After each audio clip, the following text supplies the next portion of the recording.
नमस्कार श्रोताओं, शाम के ठीक 7:20 हुए हैं और ये समय है आपके अपने कार्यक्रम स्पोर्ट्स स्कैन का, जिसमें होती है खेल जगत की तमाम खबरें और उन खबरों पर चर्चा के लिए हमारे साथ होते हैं खेल विशेषज्ञ। आज के स्पोर्ट्स स्कैन के इस एडिशन के साथ मैं हूं आपका होस्ट और दोस्त सिद्धार्थ सिंह और तमाम खेल खबरों पर विस्तार से चर्चा करने के लिए हमारे साथ स्टूडियो में मौजूद हैं वरिष्ठ खेल पत्रकार मोना पार्थसारथी। मोना, स्पोर्ट्स स्कैन कार्यक्रम में आपका स्वागत है। धन्यवाद सिद्धार्थ। और सबसे पहले नजर डालते हैं अब तक की स्पोर्ट्स हेडलाइंस पर। ऑस्ट्रेलिया और इंग्लैंड के बीच 3 2020 क्रिकेट मैचों की श्रृंखला का पहला मैच आज रात साउथहैम्पटन में खेला जाएगा। भारत के शीर्ष सिंगल्स खिलाड़ी सुमित नागल आखिरी grand slam US Open tennis tournament के दूसरे दौर में हारे। यूएफए नेशंस लीग के पहले मैच में स्पेन और जर्मनी के बीच मुकाबला 1-1 से ड्रॉ रहा और खेल मंत्री किरेन रिजिजू ने कहा है कि फिलहाल दर्शकों की स्टेडियम में वापसी के बारे में कोई निर्णय नहीं लिया गया है। और सबसे पहले बात करते हैं क्रिकेट की। ऑस्ट्रेलिया और इंग्लैंड के बीच 3 2020 क्रिकेट मैचों की श्रृंखला का पहला मैच आज रात साउथहैम्पटन में खेला जाएगा। कोरोना महामारी के बाद पहली बार ऑस्ट्रेलियाई टीम अपना पहला 2020 मैच खेलेगी। साउथहैम्पटन में मैच के दौरान बादल छाए रहेंगे। तापमान 9 से 20 डिग्री सेल्सियस के बीच रहने की संभावना है। पिच बल्लेबाजों के लिए अच्छी रह सकती है। यहां टॉस जीतने वाली टीम पहले बल्लेबाजी करना नॉर्मली पसंद करती है। इस मैदान पर अब तक 5 T20 मैच हुए हैं, इसमें से 3 बार पहले बल्लेबाजी करने वाली टीम जीती है। और आज के मैच के बारे में आइए सुनते हैं हमारे सहयोगी रवि कपूर की ये रिपोर्ट। आज सबकी नजरें साउथहैम्पटन में इंग्लैंड और ऑस्ट्रेलिया के बीच आज रात होने वाले T20 मैच पर रहेंगी। ऑस्ट्रेलियाई खिलाड़ी 13 मार्च के बाद अपना दमखम दिखाने मैदान पर उतर रहे हैं। वहीं दूसरी ओर इंग्लैंड की टीम पाकिस्तान की श्रृंखला में अच्छा प्रदर्शन करने के बाद एक मजबूत टीम के रूप में मैदान में उतरेंगी। इससे पहले दोनों के बीच 2 वर्ष पहले 2020 श्रृंखला हुई, जिसमें इंग्लैंड ने जीत हासिल की थी। दोनों टीमें इंग्लैंड में पहली बार 3 T20 की सीरीज खेलेंगी। इससे पहले 2013 में 2 T20 की सीरीज हुई थी, तब दोनों टीमों ने एक मैच जीता था। दोनों देशों के बीच इंग्लैंड में अब तक 5 T20 सीरीज हुई हैं, जिसमें ऑस्ट्रेलिया 3 में हारा और 2 श्रृंखला ड्रॉ रही। वहीं दोनों टीमों के बीच 2 साल पहले हुए पिछले T20 मैच में भी ऑस्ट्रेलिया हारा था। अब ये देखना दिलचस्प होगा कि आज के मैच में किसका पलड़ा भारी रहता है। Ravi Kapoor, sports scan.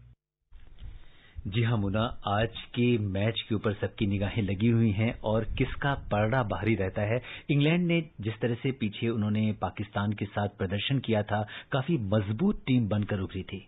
जी बिल्कुल, श्रृंखला हालांकि ड्रॉ रही थी और पाकिस्तान शीर्ष टीम है T20 क्रिकेट में, तो आखिरी मैच में पाकिस्तान ने अच्छा प्रदर्शन किया और ये श्रृंखला ड्रॉ हो गई। लेकिन ओवरऑल पूरी सीरीज में और पाकिस्तान के पूरे दौरे में इंग्लैंड का प्रदर्शन बहुत ही अच्छा रहा और हम उम्मीद करेंगे कि मौसम की अगर गाज इस श्रृंखला पर ना गिरे तो एक रोमांचक देखने को श्रृंखला जरूर मिलेगी, क्योंकि इंग्लैंड और ऑस्ट्रेलिया के जो मुकाबले होते हैं उसमें इंटेंसिटी बहुत ज्यादा होती है। जैसे कहते हैं जो मैदानी प्रतिद्वंदिता भारत और पाकिस्तान की है, कुछ उसी तरह की प्रतिद्वंदिता है। और ऑस्ट्रेलियन टीम 13 मार्च के बाद पहली बार मैदान पर उतर रही है।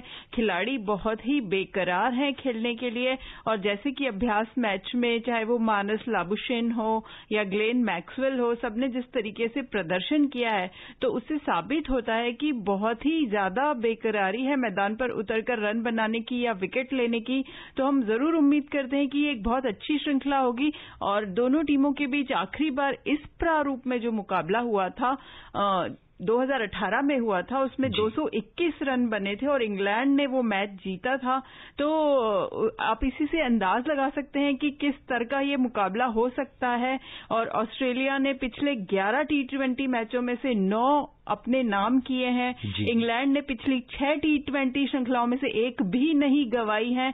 तो दोनों ही टीमें बहुत ही बेहतरीन हैं और 19 सितंबर से जैसे कि IPL शुरू हो रहा है, उससे पहले एक T20 मोड में दर्शकों को ढालने के लिए बहुत अच्छी श्रृंखला होगी।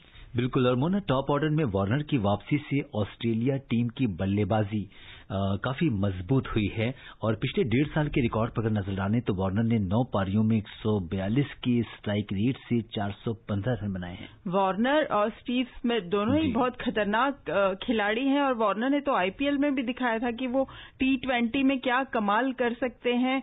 और ऑस्ट्रेलियन शीर्ष क्रम बहुत ही जबरदस्त है, मजबूत है, लेकिन इंग्लैंड की गेंदबाजी को और बल्लेबाजी को भी आप कमतर नहीं आंक सकते। जोफ्रा आर्चर की टीम में वापसी हुई है, जोस बटलर टीम में लौटे हैं, और जिन्होंने पिछला दोनों टीमों के बीच मैच देखा होगा उनको जोस बटलर की बल्लेबाजी जरूर याद होगी। तो दोनों ही बराबरी की हर पैमाने पर, चाहे आप गेंदबाजी की बात करें, बल्लेबाजी की बात करें या क्षेत्र रक्षण की बात करें, हर पैमाने पर एकदम बराबरी का मुकाबला होना चाहिए।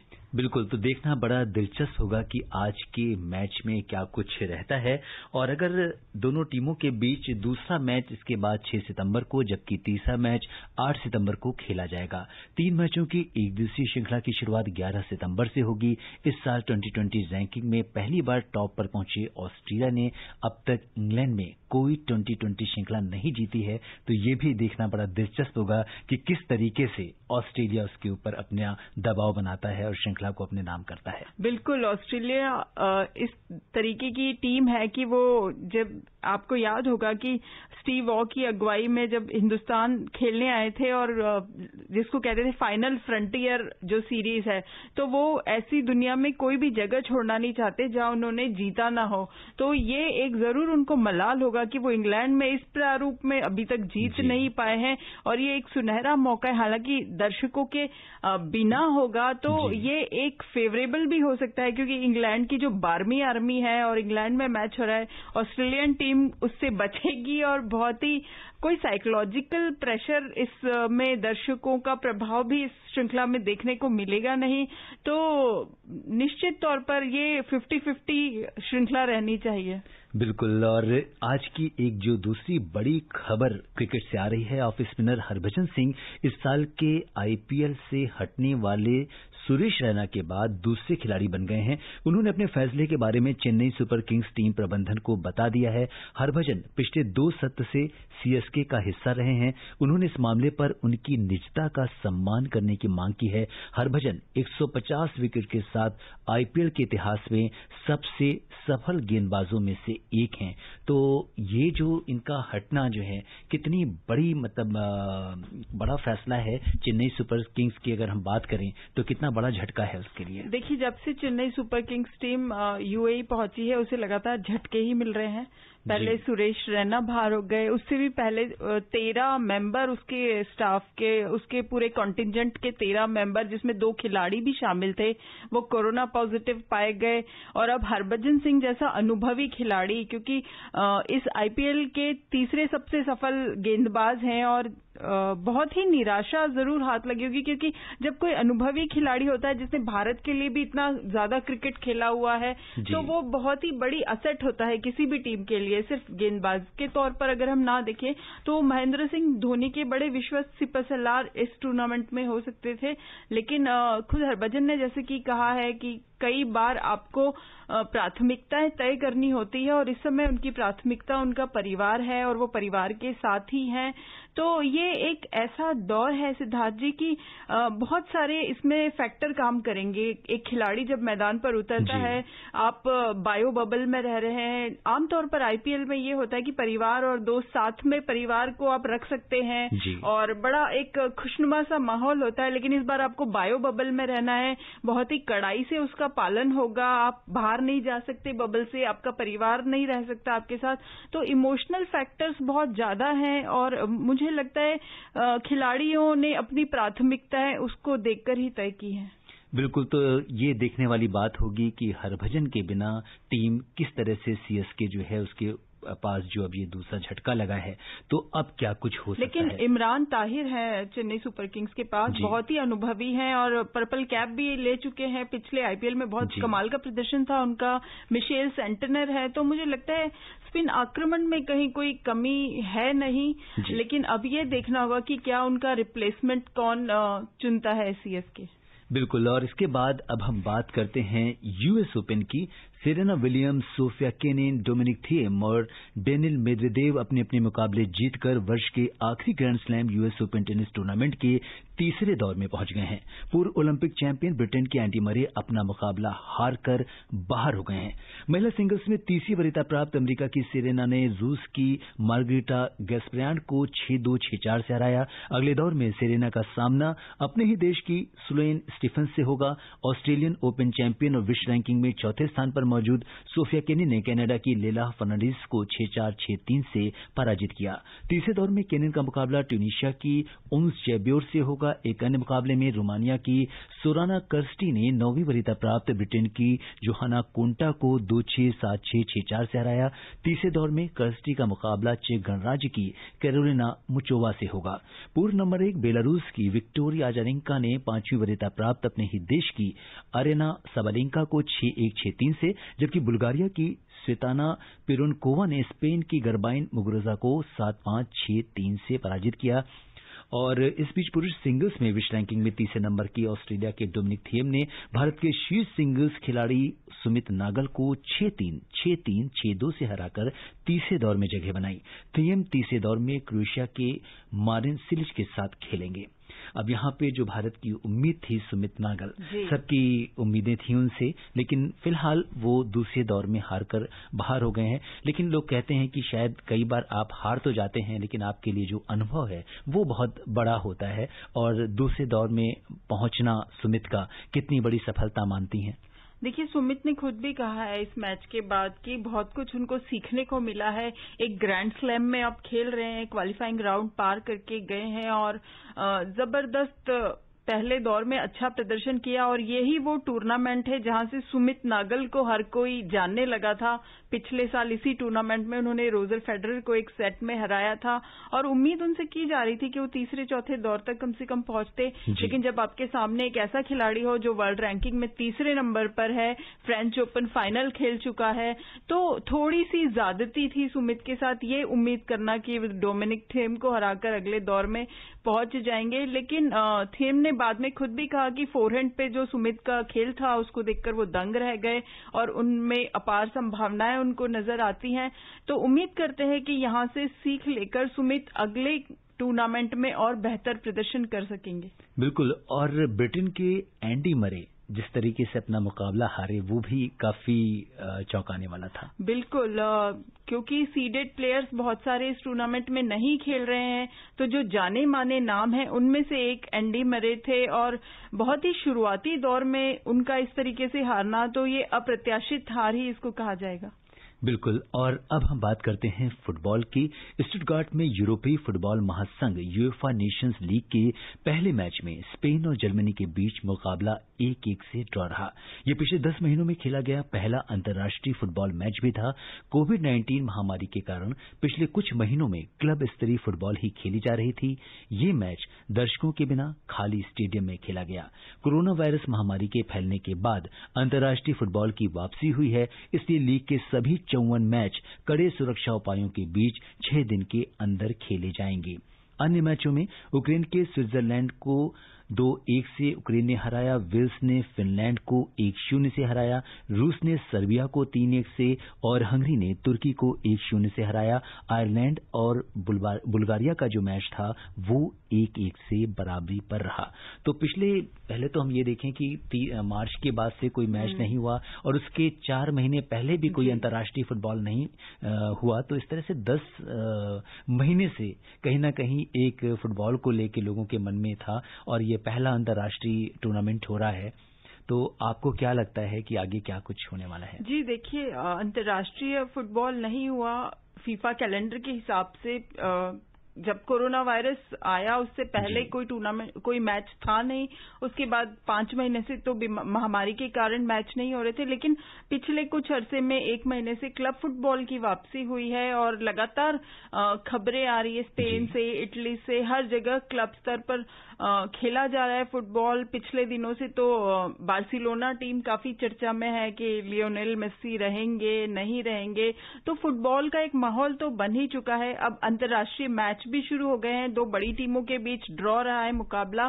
तो उम्मीद करते हैं कि जल्दी ही नॉर्मल होंगी चीजें और दर्शकों को भी प्रवेश, क्योंकि फुटबॉल का मजा तभी है जब मैदान में दर्शक मौजूद हों।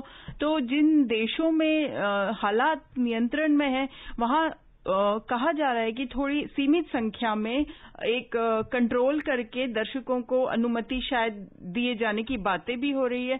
तो देखते हैं आने वाले समय में ऊंट किस करवट बैठता है और महामारी का क्या हाल रहता है। जी मोना, आपने दर्शकों की बात की है स्टेडियम में, इसको लेके हमारे पास खबर है कि खेल मंत्री किरेन रिजिजू ने कहा है कि फिलहाल दर्शकों की स्टेडियम में वापसी के बारे में कोई निर्णय नहीं लिया गया है। सरकार ने अपने अनलॉक 4 के दिशा निर्देशों में खेलों के लिए 100 लोगों तक इकट्ठा होने की अनुमति दे दी है, जो 21 सितंबर से प्रभावी होगी। पहले 31 अगस्त तक इन पर पूरी तरह प्रतिबंध था। श्री रिजिजू ने कहा कि कोविड-19 महामारी से बने हालात ने ये कहना मुश्किल कर दिया है कि दर्शकों की स्टेडियम में वापसी कब होगी।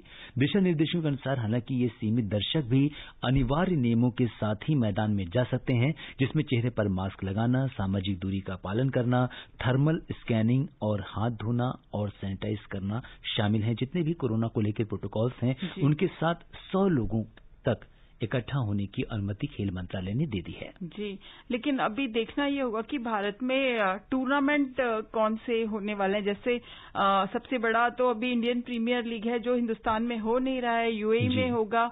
तो क्रिकेट तो अभी कोई हाल फिलहाल है नहीं। डोमेस्टिक क्रिकेट होगा सीजन, जो छोटा क्रिकेट अगर होगा भी तो उसमें वैसे ही दर्शक बहुत कम आते हैं। तो हॉकी का कोई टूर्नामेंट इस साल है नहीं।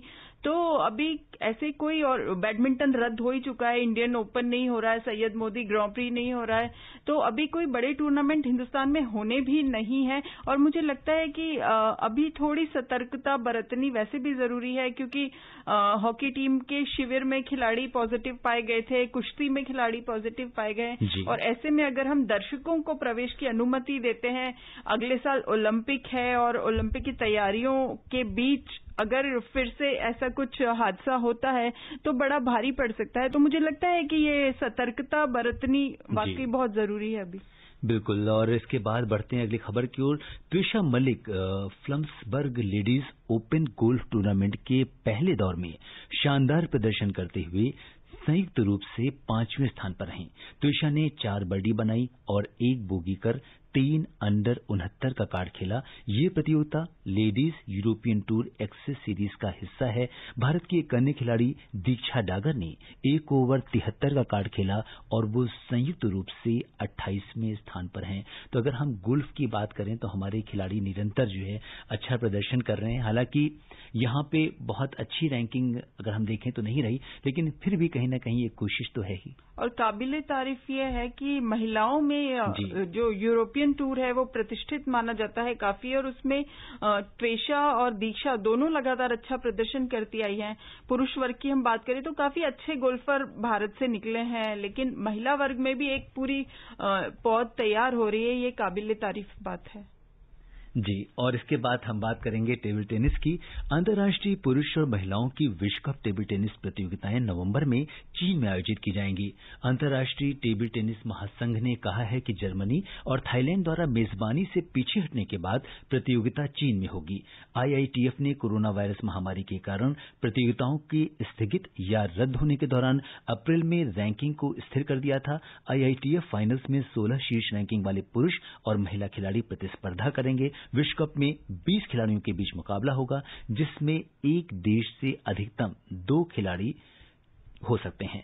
तो अब ये जो टेबल टेनिस की प्रतियोगिताएं हैं नवंबर में चीन में हो रही हैं। जी बिल्कुल, लेकिन अभी भी इसमें इफ्स एंड बट्स जरूर होंगे, क्योंकि अभी 2 महीने बाकी हैं और कोई भी बिल्कुल इतना अनिश्चितता का माहौल है खेल कैलेंडर को लेकर। चाहे आप किसी भी खेल की बात करें तो कुछ भी आप निश्चित होकर नहीं कह सकते कि ये टूर्नामेंट होगा ही होगा, कल को क्या परिस्थिति रहती है। और रैंकिंग फ्रीज करने की जो बात है, तो बैडमिंटन में भी ऐसा हुआ है कि रैंकिंग फ्रीज कर दी गई थी और जो भी अब अगला टूर्नामेंट में प्रवेश होगा वो उसी रैंकिंग के आधार पर होगा जो जिस दिन से वो रैंकिंग फ्रीज हुई थी। तो हमें भी इंतजार है कि जल्दी से प्रतिस्पर्धाएं शुरू हो और ये विश्व कप जैसे आयोजन जो स्थगित हुए हैं या रद्द हुए हैं वो बहाल हो सके।